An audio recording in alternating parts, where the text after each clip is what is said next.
Loved ones, Management 3234. This is session 14. If we were meeting face to face, and I wish we were, it would be 9 July 2020. Nothing administratively to share with you today. So today is going to be a discussion of Chapter 10. Chapter 10 looks at It looks at creating revenue streams, and unsurprisingly, it is a much deeper dive into the revenue stream stuff that we talked about when we did the business model. This is one piece of it, but it's much more fine-grained. If I recall correctly, we look at 10 different types of revenue streams, and you might find that 1 or 2 or 3 or 4, you might find that one is sort of optimal for your business, or some blending of different types of revenue streams. But before I even get to that, I want to tell you the story today that will lead into the attendance verification question.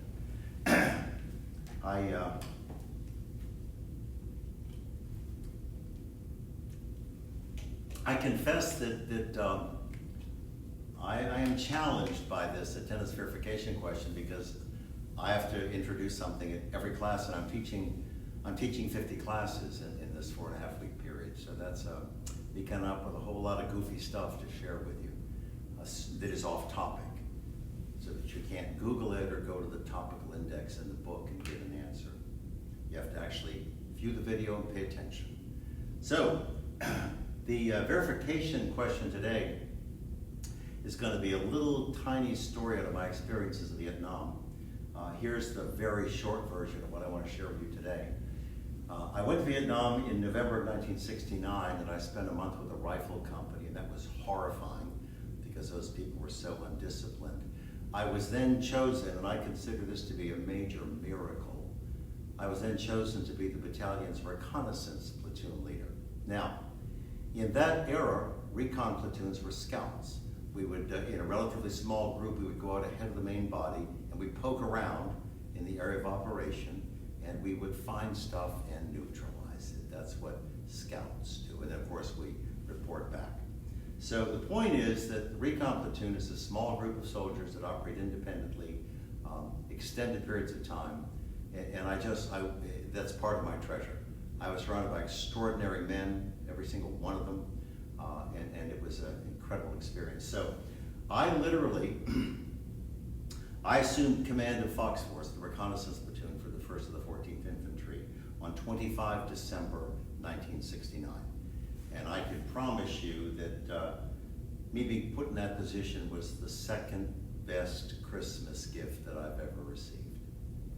So, I've been the recon platoon leader for 3 or 4 or 5 weeks, and one of my guys came to me. He was a 19-year-old rifleman from Boston named Gene Charney.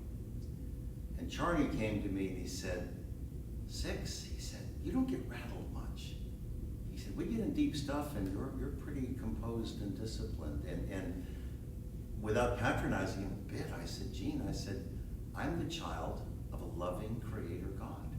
I'm never alone, and I'm content no matter what my circumstances are." And Gene looked at me, you know the way a puppy dog cocks its head? He cocked his head and just said, "Wow," and he walked off. So that's T1. That's the first interaction that I want to talk to you about between me and Charney. So T2 was several months later. Many of our missions, not all of them, but many of our missions were 7 days in duration.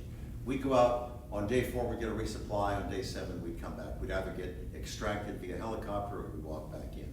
So not all of our missions were 7 days. We were on one mission that went 32, 34 days. But most of our missions were about 7 days. So at the end of one of these missions, we were back at the battalion fire support base. A fire support base is just a piece of dirt with sandbags in a circle about 100 yards in diameter. And everybody, lives inside the dirt, or the sandbags rather. And so my memory is we returned to the fire support base one day. We were going to overnight and go out the next. So we were there for essentially 24 hours. And we had a chance to clean our rifles and other equipment and get a hot meal and that sort of thing. No showers, no internet access, no, pretty Spartan existence. So We get back to the fire support base, and Charlie comes to me that afternoon. We only occupy 3 or 4 bunkers on the defensive perimeter. And he said, "Six." He said, all of our gear is squared away, everything's clean, we've resupplied, we've re-equipped, we don't have any details. Would you be okay if Second Squad went over there to the mess tent and had a Bible study? I was blown away. I said, "Gene, I think that's wonderful." I said, "I had no idea anybody even had a Bible, much less any of you were Christ followers." He just grinned. I said, "Of course you can." That's T2. So now I have to take you forward 30 years. I rotated home on 10 November 1970. We called that Freedom Bird Day. That's the day I climbed on an airplane and got to fly home. So 10 November 70, I got back to the United States, and 30 years after that, probably August of 2000, we had our first reunion. The guys in my recon platoon typically get together on the first weekend in August every year. And we do a lot of fun stuff. We've been on multiple cruises, we've been at ski resorts, we've gone to Disney as a group, just neat stuff. And not everybody can make every reunion. But our first reunion was in the summer of 1970, 30 years after we rotated home. And Charlie came up to me at some point in that delightful 2.5 days that we were together and said, "Six," he said, "do you remember that time I asked you if we could go have a Bible study behind the mess tent?" I said, "I do. I was really tickled that you did." And he kind of dropped his head and said, "Six, I hate to say this, but I played you." And I said, "What do you mean, Gene?" And he said, "We didn't really have a Bible study. Beasley, who was one of the screw-offs in Second Squad, he said, Beasley scored a 2-pound bag of hashish. We went over there and smoked our brains out." And I looked at him warmly, lovingly, and said, I remembered our first thing, and I said, "Wow." So that was T3. That was the third interaction that Gene and I had. So now, let's talk about revenue streams, chapter 10.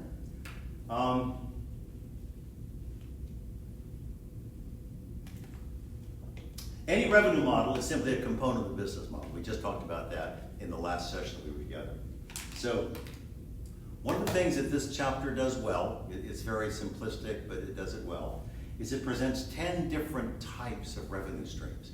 And as I said in my introductory comments, in your business, whatever the concept is, you might sort of key on one, or you might blend this. You might have several revenue streams.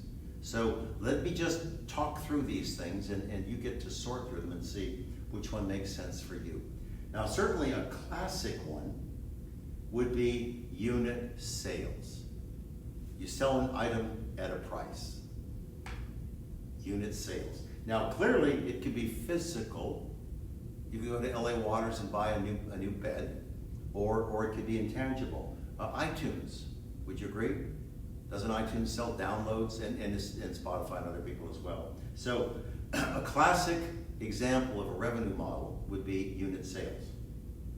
By the way, none of this is meant to suggest that one is more important or more common than others. These are just, it's a fine-grained look. We look at 10 different ways that you could generate revenue in almost any business. Second thing that the authors talk about is they talk about advertising revenue, and that's true in 2 places very commonly.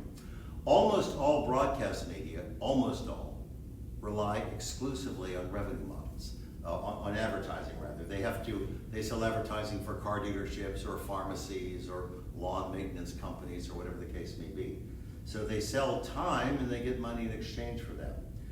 That also describes many digital platforms, Facebook, Twitter, and others. Many digital platforms, their primary source of revenue is the sale of advertising.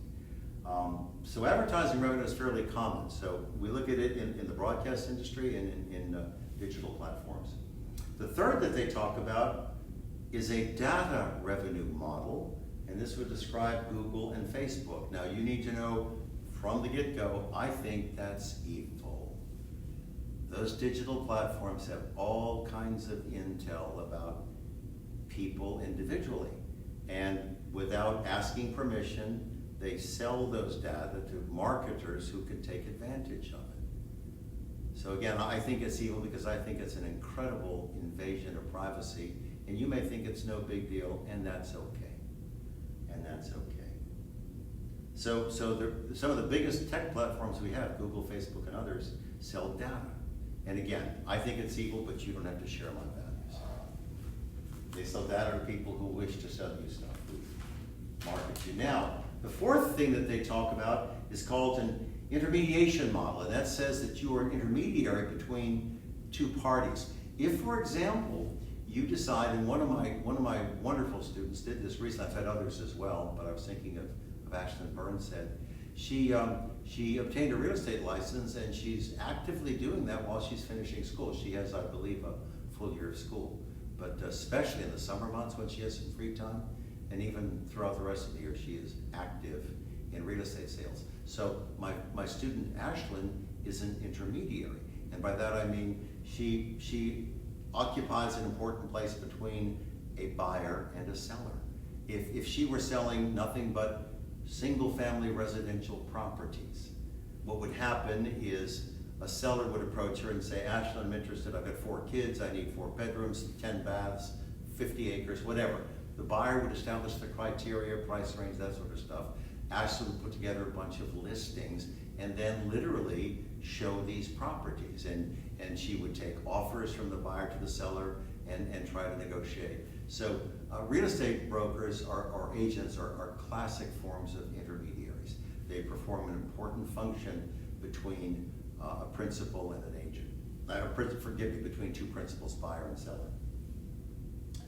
Licensing model. The only time that anybody in business could literally generate revenue with licensing is if they owned intellectual property. Let me pretend, I'm going to role play. I believe that Monsanto, the big chemical company, was the first company to literally bring an artificial sweetener, a substitute for sugar, to the market. I think it was Monsanto. I think the product was saccharin.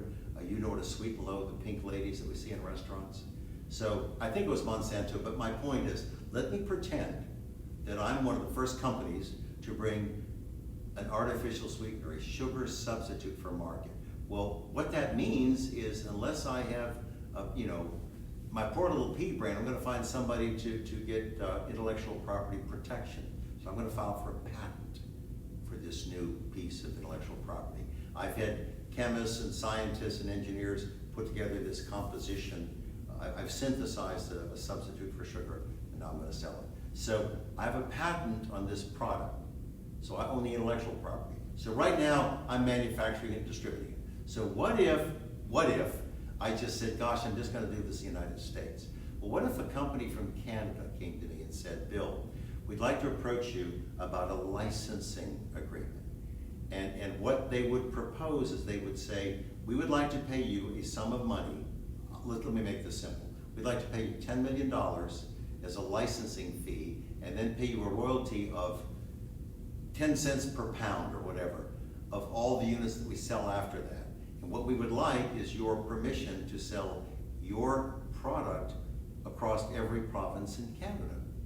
And I might say, heck yes. I might say, no, I'm going to expand there, but that's an example of licensing.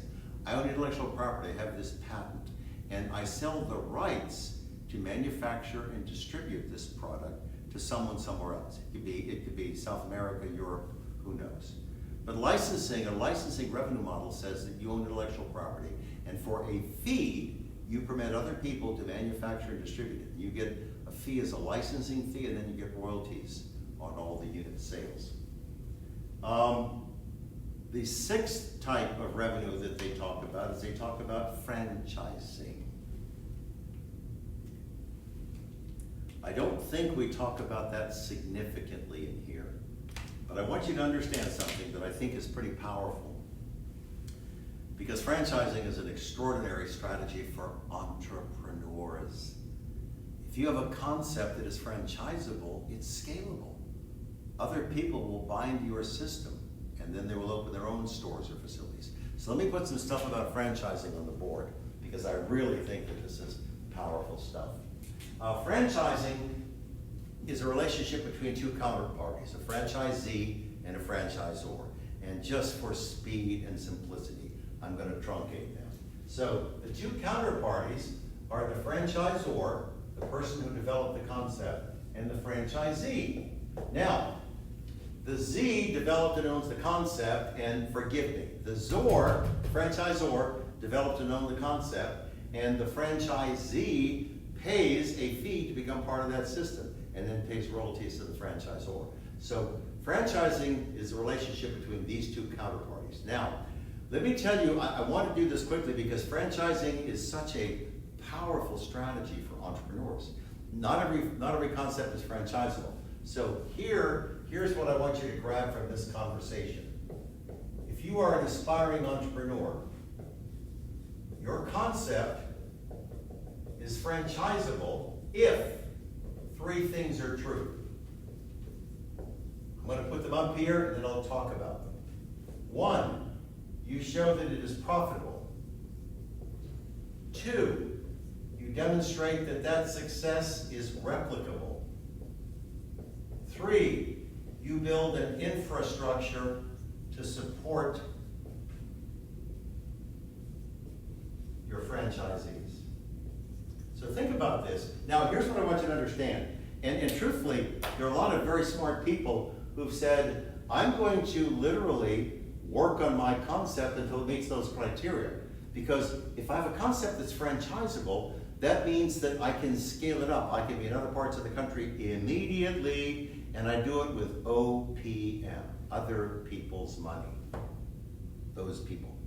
So, a concept is franchisable if all three of these attributes coexist. The first thing that you have to be able to do as a franchisor is demonstrate that it's profitable. Why on earth would I give you money if I'm buying into a system that doesn't have the potential for profitability? So it has to be profitable. What that means is you have to be successfully operating stores or whatever it is that you're doing, and they're literally making money. So that's a given, isn't it? What a lot of companies, so I've seen this with restaurants several times. A lot of companies a restaurant operation will have a concept for a restaurant. Let's say it's a nice steakhouse, like Texas Roadhouse, for example. Let's say Texas Roadhouse builds a single facility and it kind of makes all of its mistakes there and it perfects it. In fact, I'll use this as a great example, although does not speak to Texas Roadhouse specifically. Let's assume Texas Roadhouse built its first restaurant in Louisville, Kentucky. Louisville's a city of about 1.3 million, and it can support a lot of restaurants. So you build out a single store, and you get things going well operationally, and then you open up 3 or 4 or 5 more stores in Louisville. They're far enough apart so that they're not robbing market share from each other, and they serve different parts of the community. So at this point, in my example, you would have a city chain, wouldn't you? You'd have 5 or 6 restaurants operating in the same city. Well, the reason I picked Louisville is Louisville, first of all, a great place to launch a business, but 2 hours and 15 minutes to the north is Indianapolis, 2.5 million. 2 hours and 15 minutes to the northeast is Cincinnati, another 2 million. 2.5 hours south is Nashville, another 2.5 million. So within a 2.5 hour drive time, which means that you can leave home and be there at 10:30, solve problems, do what you need to do, and be back home to have dinner with your family. So it's easy in the case of a restaurant thing. You could have a city chain, and now you have a commissary there. You've got a source of food product going out to these 6 stores, and you understand how to simultaneously manage a number of operating restaurants. So how tough would it be to literally hire a manager and start in Indy, put one in Cincinnati, put one in Nashville, and then grow those chains? So my point is, in the course of 3 or 4 or 5 years, after you build your city chain, you could be in 4 cities that serve 10 million people, and it's within everything is within a 2.5 hour drive of your base.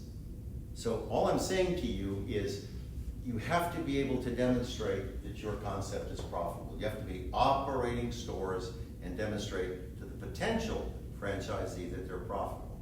The second part of this puzzle, you have to be able to demonstrate that profitability is replicable, that it does not take any extraordinary talent. I don't hold entertainers or athletes in high regard, but here's the reality. Both of those types of people can make stupefying sums of money, but it's based on a rare talent that they possess. Whether you love or hate Alan Jackson, He's probably had 35 or more #1 country hits across his career. He is a gifted songwriter and performer. 31 #1s across the career. So that's a talent that I don't possess. Look at any professional athlete, pick one. Terrence Owens, the guy that's the quarterback for Kansas City, Patrick Mahomes. These people are incredibly talented athletes, and they get $25–30 million a year to play a child's game for 6 months. But the point is, they have skills that very few of us possess. There are only about 1,500 or 1,600 players in the entire NFL, as an example. And not everybody is top of the mountain. They make the cut initially, but people get injured or other players come in who outperform them. But you see my point? If you rely on some rare skill or talent, music, athletics, or whatever, that success is not replicable. But if I want to jump down to number 3. If I build an infrastructure that supports all of my stores in the franchise system, that's going to almost assure your success, because part of my infrastructure is going to be training. I've got to give you training on how to open, operate this store, how to deal with problems. I don't hold McDonald's in particularly high regard on any dimension except their infrastructure. McDonald's corporate offices, their worldwide offices, are in Chicago, the Windy City, and they have, it's one of the suburbs of Chicago, and it's Oak something. Oak Brook, Oak Trunk, Oak Leaf, whatever. It's an Oak something city in Chicago, a suburb of Chicago, and that's where there is McDonald's University. And if you want to become a franchisee, if you meet their criteria and you can afford it and you go forward, the very first thing you do, you don't get a store, you go to Oak, wherever it is, Illinois, and you spend 5 weeks working your tail off at McDonald's University. You will clean restrooms, you'll be a fry cook, you'll run the drive-thru, you'll learn how to hire people, how to do payroll, how to buy equipment. They will work you like a rented mule. But at the end of 5 weeks, you are uncommonly well prepared to go run your own store. And it isn't just training, although that's a huge part. Here are other parts of the infrastructure piece for McDonald's. They have people who will literally assist you in locating a site. These are people who will look at, you'll do a competitive analysis, what other stores are here, what are traffic counts, what are average tickets be, and they'll help you choose an actual physical location. They will help you acquire restaurant equipment. They'll give you blueprints to help you build the store.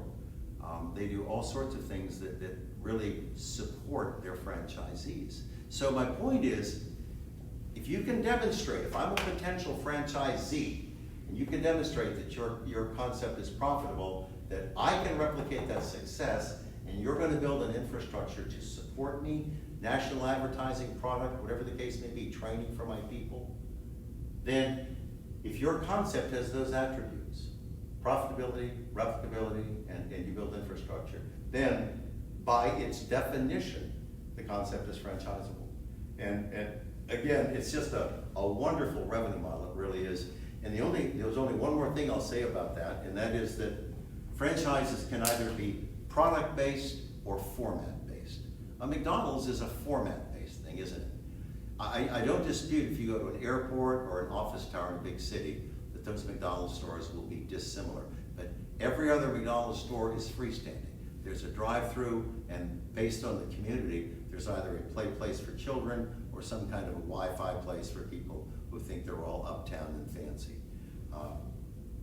And it'll be similar, as I say, in terms of design. They'll have different decorative stuff, but the fundamental concept, it'll be a freestanding building sitting on a piece of dirt with a parking lot. So that is a business format sort of a franchise, and a product-based franchise, I'll use Ford as an example. If you want to have a Ford dealership, you have to sign a franchise agreement with Ford corporate, and that will empower you for 5 years to sell Ford and Lincoln trucks and cars. And it'll also give you access to training for your techs and your salespeople and parts and everything else. So Ford is a product-based franchise. If you look at a Ford dealership in Kansas, it might be very different than if you looked at the same at a Ford dealership in Miami. They serve different communities, and they're different demographics and that sort of thing. So my point is that Ford is an example of a product-based franchise. Every Ford store has identical products. The dealership may look different, the people may dress different, but it's a product-based franchise. So you only come in two flavors, format or product. And that's the last thing about franchising. Subscriptions is number 7.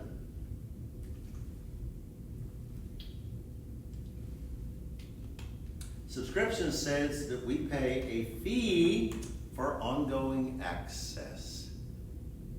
I only subscribe to a couple of magazines, but I pay money to get them. My wife does too, Cooking Light or whatever it is. I subscribe mostly to like Project Runway and things like that. Yes, that's my choice, yes. Gym membership is a subscription. You and I pay typically on a monthly basis to have access to the facility. So we get subscriptions as a revenue stream.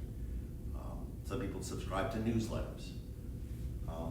Professional fees, typically, well, that could be based on a project or it could be based on an hourly thing, couldn't it?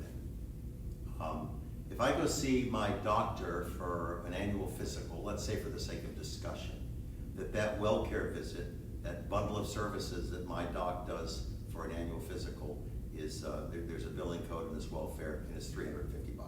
So you may do 4 or 5 things, blood work, whatever, and there's a specific fee for that. My wife is a certified public accountant.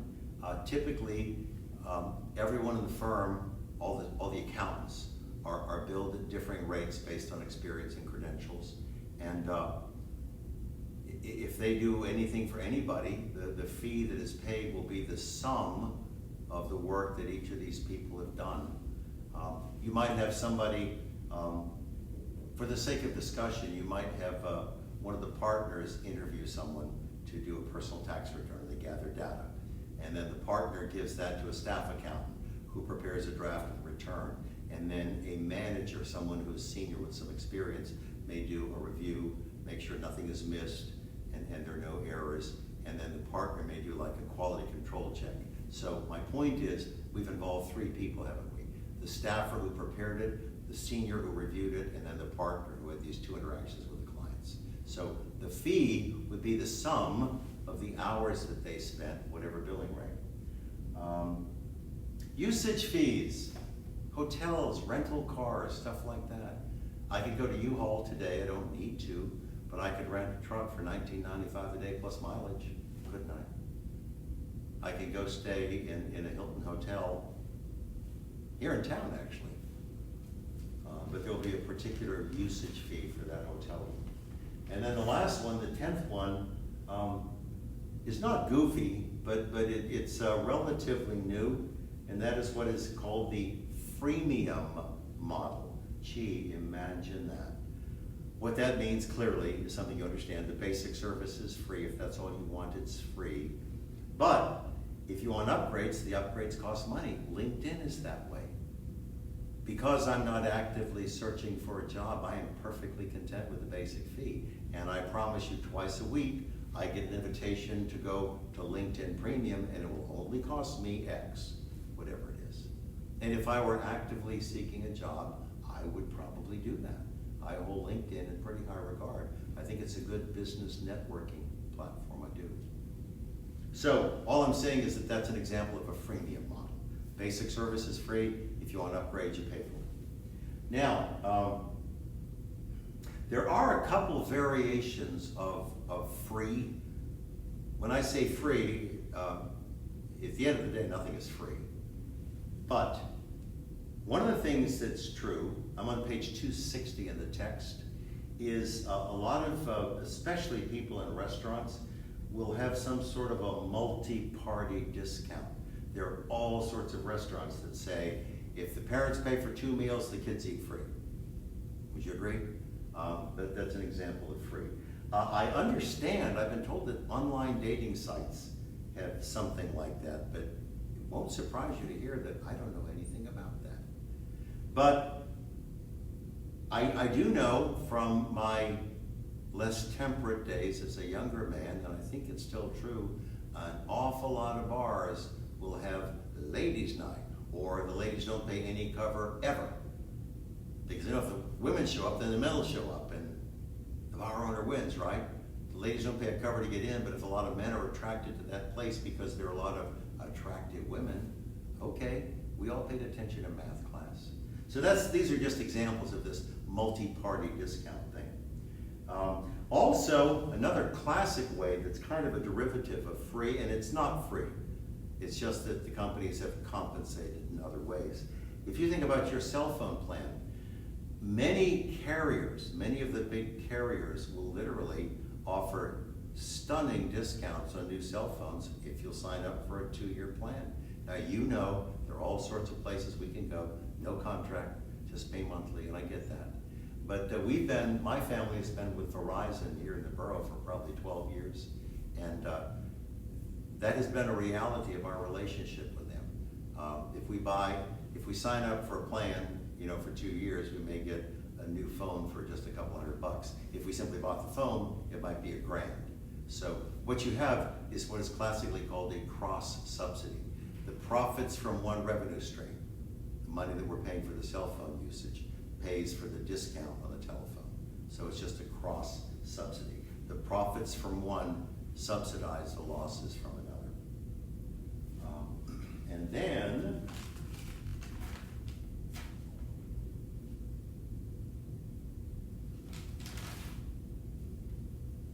there's a short discussion on 264 about cost drivers, and all it talks about would be the difference between variable costs and fixed costs, and I don't think I need to spend any time with you there. I'm pretty sure you all have had the 2 principles of accounting courses. I do want to talk about something that's on 266, because I think it's kind of a simple but a powerful opportunity. I don't think everybody pulls this off successfully. And what they talk about on that page is they talk about defining your brand. Can you come up with 3 to 5 words that define your brand, that are memorable, that are on point? I have one, what I think is excellent example, and you may challenge me, you may think of better ones. But Texas Roadhouse, 4 words: legendary food, legendary service. I promise you, I know Kent Taylor well. He was an entrepreneur in residence when I was at the University of Louisville, and I got to know Kent and the company well, and I hold him in high regard. Kent has created a culture. The guy that founded Texas Roadhouse, they're now in like 35 states, and it's a multi-billion-dollar company for revenue. Kent has created a culture where I dare you, I challenge you. I don't think you can walk in a Texas Roadhouse anywhere in this nation without hearing, before you leave, some employee is going to look you in the eye and smile and say, legendary food, legendary service. Maybe the bartender, the hostess, your server, somebody's going to say that to you. Because the culture that Kent has created, his employees have bought into. They have internalized those values. And think about how simple that is. Legendary food, legendary service, 4 words. But it's a hallmark of Texas Roadhouse, and it defines the brand. So my only point is that the authors talk about defining your brand, and they challenge you to come up with 3 to 5 words. Now, a lot of stuff is lame. LG, the Korean electronics company, LG, life is good. That doesn't define the brand. That's just a play on L and G, isn't it? Life is good, but they've trademarked it. So think about that. Is there some way you could define your brand, that you could uniquely identify your company with a short, memorable, on-point saying? I think it's a good challenge. And then the last thing that they talk about that I want to share with you is they talk about loss leaders. And this is an observation rather than something that's textual. I really want you to avoid ever having loss leaders as an early stage business. If you are Walmart or K. Roger or some big company with thousands of stores and a huge customer base and hundreds of millions in profitability, you can do that to draw people in. But if you're an early stage business, you cannot do that, because what will happen is your customers will cherry pick. If you're offering something free or at a big discount, they're just going to come buy that something, you lose money, and then they leave. Now, if you're in Lowe's, and Lowe's has paint on sale, you're going to buy the paint, but you're going to get brushes and drop cloths and rollers and all kinds of other stuff. You have these related sorts of purchases. I know the man that originally opened the Brewster's here in Statesboro, and he sold the business to someone else. He had great success initially, and then it declined, and I have no criticism, no fault for him. And in fact, I like him, he's a great guy. But he sold to someone else who was successfully operating Brewster's, at least in one other state, somewhere in the Carolinas, I think. And what he decided as his sales were on this downward trend is he was doing a lot of things where it would say like, a 2-scoop cup is free. What do you think people did? 7 people would show up and get out of the vehicle, and they'd just come up and say, I'd like the 2-scoop cup. Okay, so my point is that he said, never again, nothing ever free. He said, I'll do a BOGO. I'll do a buy one, get one. You know, if you buy a waffle cone, I'll give you a waffle cone free. But I've at least generated $4 worth of revenue. So my point is, it was a harsh lesson that to generate revenue, he offered these enticements, this loss leader sort of a thing. Or what if he said, I'll sell you a $5 sundae for $1? It costs him more than $1 to scoop it up, doesn't it? So my point is, if you're in tour business with a big customer base, you can go down this loss leader road. My observation is meant to be on point for early stage businesses is please don't dream of it. Because you don't have a significant customer base or a lot of profitability. And the only people who will come to your place will be people who just cherry pick, who just take advantage of your loss leader. And you lose money on every single transaction. So that's more me offering a cautionary note than something that Heidi Neckett or co-authors point out. But they do talk about loss leaders on 269, and I wanted to share that perspective with you. So now, I know this is heartbreaking, but I'm at the end of this presentation.